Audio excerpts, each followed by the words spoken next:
Hello everyone, welcome back to Baldur's Gate 3 Overexplained. Last time we began our journey through this upper deck of the strange nautiloid vessel we find ourselves upon, and just before we get started with our further progress, I have one admission of my own stupidity. When we were rolling a character, I intended to roll a Dragonborn Sorcerer, which comes with its own set of wonderful perks, and then I went through to double check something with the other classes, and as I did that, I reverted back to the default Sorcerer. So we are a Wild Magic Sorcerer again, which is fine, there's no problem with that, but I just thought I would make that clear before we carry on. So, this person is having issues in this pod. Let's go and investigate. You! Get me out of this damn thing! We have no time for stragglers. Alright, so we can look for a latch. There's no time, I need to get out of here. I'll go look around, there must be some way to get this thing open. But we also have a selection that's available to us because we are a sorcerer, and or we have proficiency with Arcana. So there's magic at work here, but what kind? Then we will make a difficulty class 7 check. We have -1 from our intelligence, but +2 from our Arcana proficiency. And we roll an 8. Goes down to a 7, up to a 9. We pass the check. Warding runes. You feel them drawing energy from the console near to the pod. Are you satisfied? We need to go. I'll look around. There must be a way to get this thing open. Try that contraption next to the pod. They did something to it when they sealed me in. Hurry! Please! So, this contraption here seems to be what they're referring to. We can touch that. Just before we carry on, I also had somebody in the comments asking about the camera controls for the game. So, I have it set up, I believe, as standard. So, WASD pans around like this, and then if I want to rotate the camera, I click the scroll wheel on my mouse, which changes it to this kind of horseshoe shaped double arrow, and then swiping to the left and the right pans the camera around in a circle. You can also scroll in and out to zoom in and out of the plane of view, and if you press O on your keyboard, you'll get this top-down view that can be useful for combat and other periods of time where you want to specifically see where you are stood directly in relation to others around you. You press O again and that goes away. So this console provides us with a way to show that there are multiple ways to engage with different problems in Baldur's Gate 3, as there is with many RPGs. So if we investigate this thing immediately, The console appears dormant. so we can look for a switch or release, hit it, or inscribe the device with glyphs to be sensed from the pod's warding runes. So that's our sorcerer option. But we'll pretend we're not a sorcerer right now, knowing that we could do this if we wanted to. Let's look for a switch or a release. The mechanisms are completely unrecognizable at first, but then you spy an empty socket. Right, so we could try with our sorcerer abilities, but let's investigate this empty socket. Clearly, Fits in that socket must power this thing. the game wants us to find this thing. And Paste. over here there is a table, and if we hold Alt, we can see all the things that we can interact with there. So there's a scroll of inflict wounds, a scroll of false life, a burnished necklace, and this locked elaborate reliquary. Now, we don't have any lockpicks, so we can't lockpick this, but perhaps if we were, say, a rogue, we might be able to do that. So we need to find some other way into that container. Be on my way. So if we come through here and investigate further, Watching me. we Another step forward. can see that there's another creature. Doesn't seem to be paying us any attention, which is fine. Way forward. And if we come to the back of this room, there is a dead thrall. And that thrall has an elaborate key. A beautifully wrought golden key plucked from a bloody corpse. Key? For what? We can also take the gold currency they have and a candle. Ahead. There's another strange group of panels and sigils here. Perfect. Have to keep going. And another pod. Let's see if there's somebody else in this pod. A dazed woman is trapped inside the pod. She doesn't notice you. Well, Breathe deep and move. what happens if we push this? I genuinely don't know.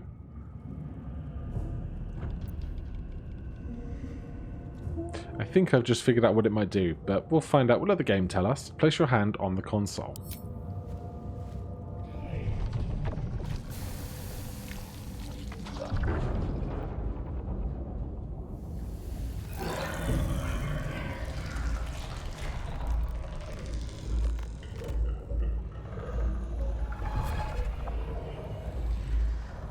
And Change her.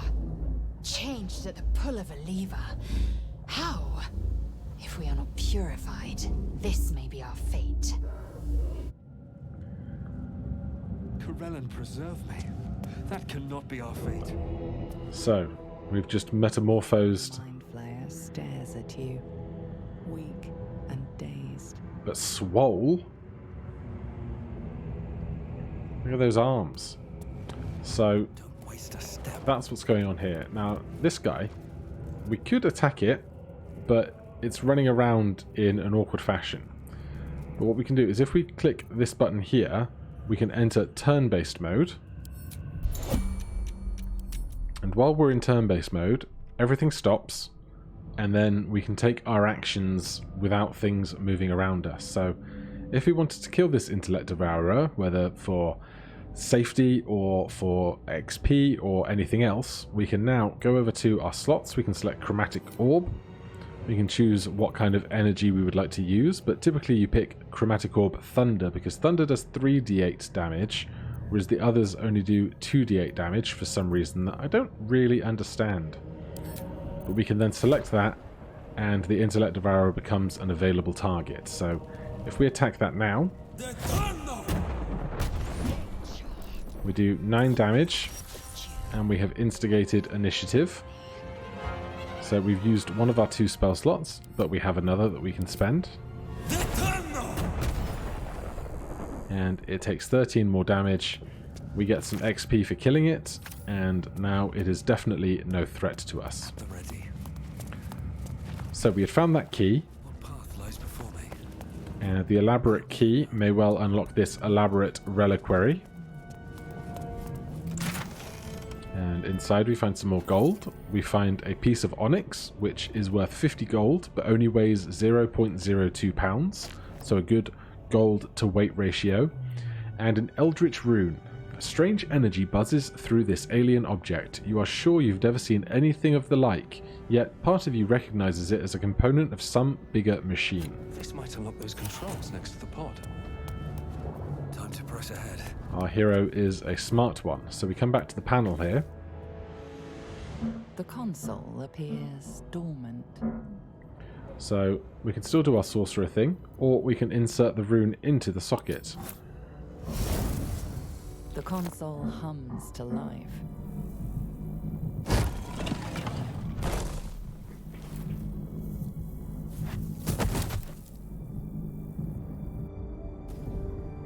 So this person has now been freed from the pod. We can converse with her.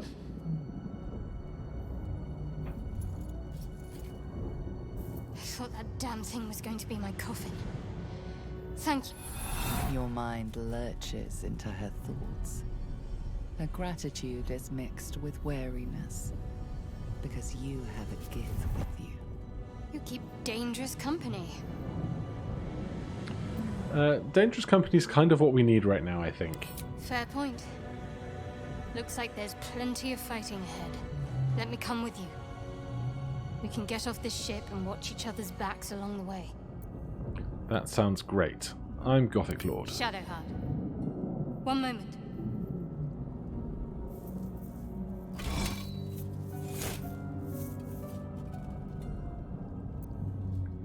Right. Finally. Let us make for the helm. We've wasted enough time already. She's right. Lead on. So this is Shadowheart. I wonder what the next move is. Shadowheart is a half-elf life cleric. Sorry, no, a trickery cleric, excuse me. And so if we go to her character sheet, 12 strength, 14 dexterity, 14 constitution, 10 intelligence, 16 wisdom, and 10 charisma. The same proficiency bonus as everybody else at level 2. You can see her other stats. She has a neutral approval rating of us, so as you do things throughout the game, you have interactions that others may approve of or disapprove of, and then that will reflect how they act around you. And she has half-elf, high half-elf. So half-elf is her class, her race. Sorry, yes, her race.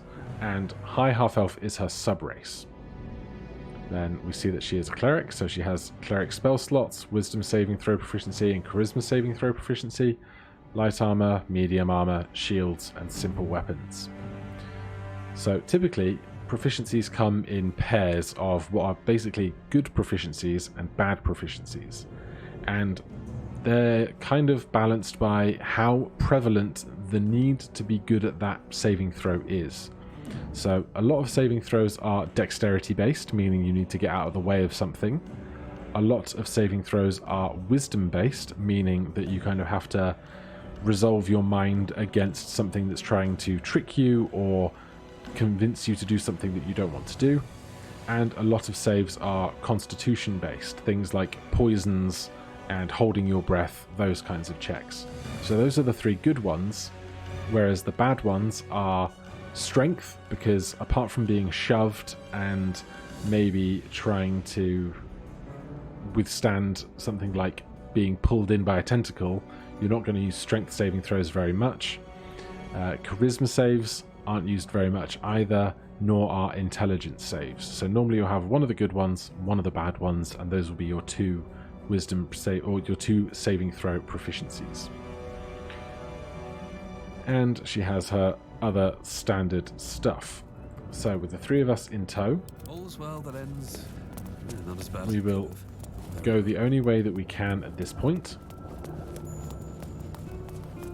Now we've spent our 2 spell slots, so we are currently unable to cast Chromatic Orb or Witch Bolt. Swift as my feet can carry me. However, we can use the pod.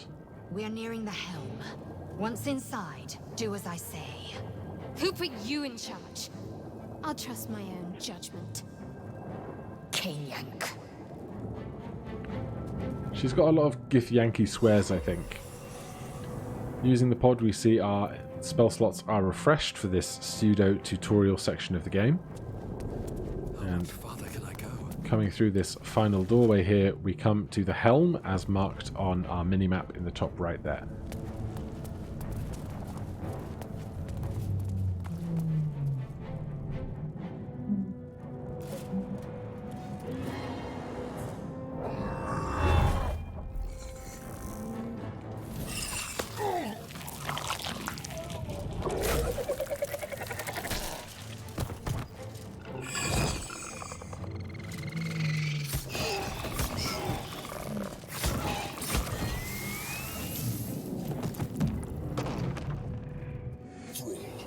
Connects the nerves of the transponder. We must escape now. So we have our orders on how to escape this place. We are rolled into initiative. And now you can see that we have Shadowheart and Gothic together in the initiative. And because they exist together, their portraits are enlarged because they're both currently taking their turn at this moment together. So that means we can move in with Shadowheart here. And then, say, cast Guiding Bolt on this creature here. Let's go for the Lesser Hellspaw. That's got a bit more HP. So we kill that, but we still have movement left, and we still have a spell slot left. So Still breathing. because we're on the same initiative, we can come in with Gothic Lord, and then perhaps we want to try and kill this imp. We'll try doing that with a Firebolt. Now we can Can't slow down. keep on moving with Gothic Lord. then swap back to Shadowheart. She can push forward as well. We don't need to cast Healing Word as a bonus action, but we could, say, cast Shield of Faith if we wanted to increase Gothic's AC, because he's a bit delicate at the moment, a bit squishy. Now, this is something that's different in Baldur's Gate currently than is prevalent in the tabletop Dungeons & Dragons 5th edition experience. And that's how spellcasting works as actions and bonus actions. In tabletop D&D, if you cast a bonus action spell, such as Healing Word here, it uses a bonus action and a spell slot, then you cannot cast a spell that takes a spell slot level as your main action as well. But you can spend your action casting a cantrip. Whereas here, we can cast 2 spells as an action and a bonus action that require a spell slot in the same turn. We do not currently have that limitation. So, as such, we can cast Shield of Faith on Gothic Lord, and they now have a shimmering field of magic that increases their armor class by 2. So, Gothic Lord is going to be harder to hit now. If we go to their character sheet, we can see their armor class is currently 15. 10 from their armor, 3 plus from their dexterity, and that extra 2 from Shield of Faith. Then, now that our turn is over, we'll click the hourglass. Those two are having a big fight over there. And we can see that they just missed their attack on us. So they rolled a 6 minus 1 for a 5. We were never going to get hit by that. That's fine. Now, Lozel does not have the speed to get all the way up to this lesser imp. But what we can do instead is we can switch to our bow and attack with that. But because our dexterity is not very good, our use of a bow is less good for us than the use of a sword. And then we've got to the end of initiative. We'll come back round to the start. So this thing only has 6 HP, which is not very much. So let's try hitting them with a mace. That's 4 damage. Then time to push my luck again. Gothic, we can try stabbing with a dagger. And that does that. So we still have our 30 feet of movement. We can push forward, because ultimately we do need to get to the other end of this room. Shadowheart still has 4.5 movement speed left, so we'll get a few more steps in. These two continue to attack one another. Now, Lae'zel can move forwards. And we don't really have anything we want to attack. We could attack this big guy, but I don't really want to get mixed up in that right now. But because we're not using our action to attack, we can do other things with it. For example, we can dash, so this will double our movement speed. So we click dash, we click Lae'zel to apply the dash to herself, and now our movement speed has an extra 30 feet available. We can use that to keep moving across the room. Then, as ever, we'll end our turn. And we're back round to the top with Shadowheart and Gothic. Shadowheart moves 30 feet, and she too will dash. And then Gothic simply is going to do the same. These boots have seen everything.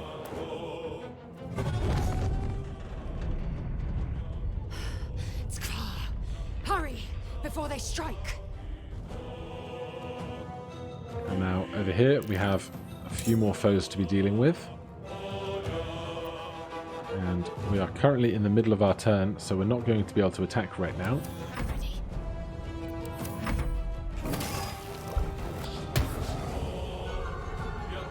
But Lae'zel now has a full turn. We can push forward with her, and hopefully those foes will still be within the range of our bow and arrow, which they are. So we'll attack the closer one to us. And we hit for 3 damage. And because these imps came into the initiative in the middle of the round, they don't get to partake in that round. They have to wait for the next one. Shadowheart, I wouldn't mind grabbing that void bulb there. And that is not an action or a bonus action, but now we don't have enough movement to run round to that other one. But we can still attack. We don't have any spell slots left because we spent one attacking with Guiding Bolt and the other applying a Shield of Faith to Gothic. But we do have our cantrips and our bow and arrow. She does not have a bow and arrow. So we can use the Sacred Flame. Conjure a flame-like radiance that deals 1d8 radiant damage to a target within range 60 feet, and the foe must make a dexterity saving throw. So they failed their save and took 5 damage, which means another one is dead. But to keep going. Now Gothic is up. We've got the big boar thing and the lesser imp.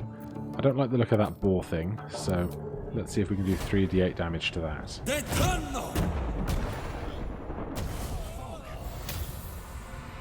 Okay, we have had a wild magic surge. We've created a dense fog around ourselves, which is blinding us, so we now have the blinded condition. Ranged attacks and spells have a range of 15 feet, and attack rolls suffer disadvantage. Attack rolls against blinded creatures have advantage. So the reason this happened is because we are a wild magic sorcerer, sometimes when we use our powers, strange things will happen, and I'll give a more thorough explanation of that later. But for now, we can move 30 feet forward. We get out of the blindness.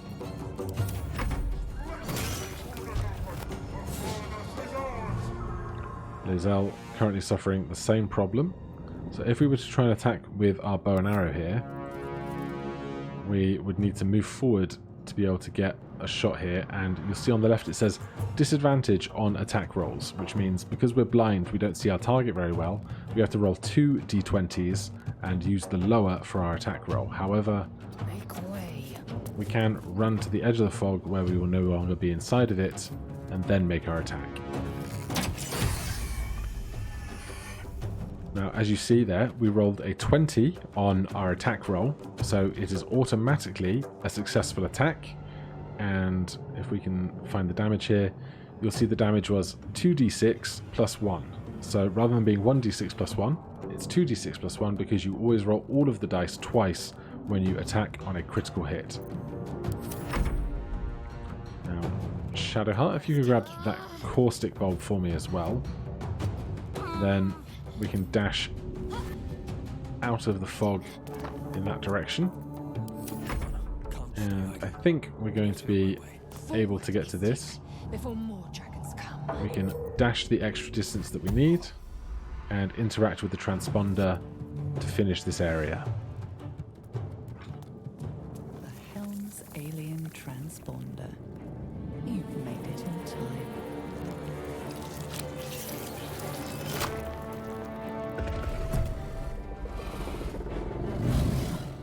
Hello, dragon.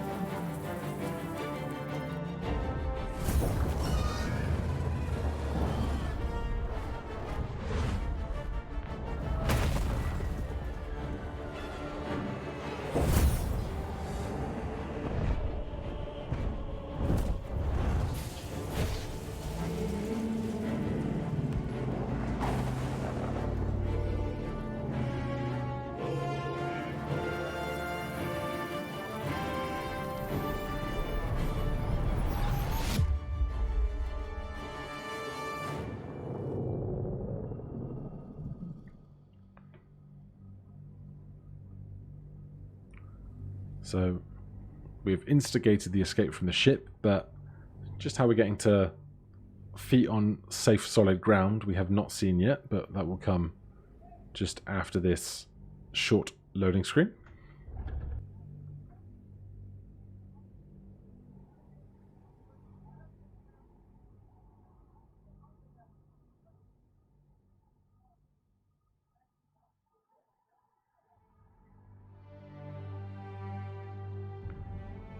Here I thought I'd skipped over most of it.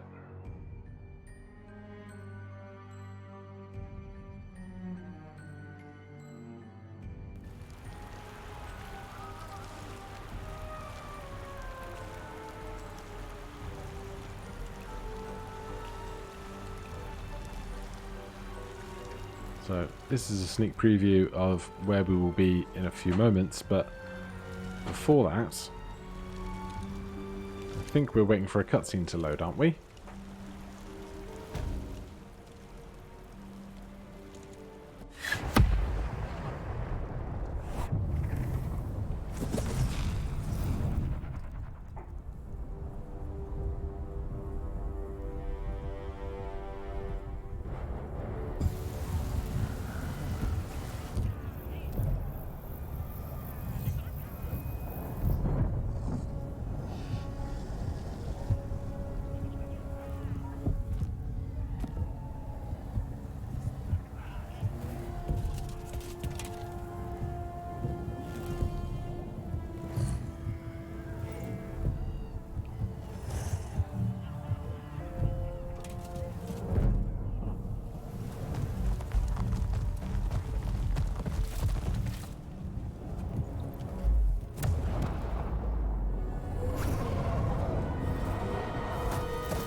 And that is how we get safely to dry ground.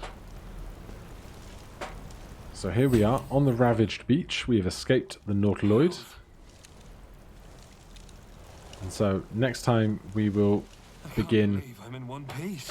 trying to recruit some friends to join us through this endeavor and exploring the area around us. As ever, if you have any questions about any of the mechanics, or if I haven't explained anything clearly enough, let me know down in the comments below. If you have any other questions or comments, you can put them down there as well. Otherwise, if you are enjoying this, please consider liking the video or hitting that subscribe button if you haven't already. And I will see you in the next one. Cheers.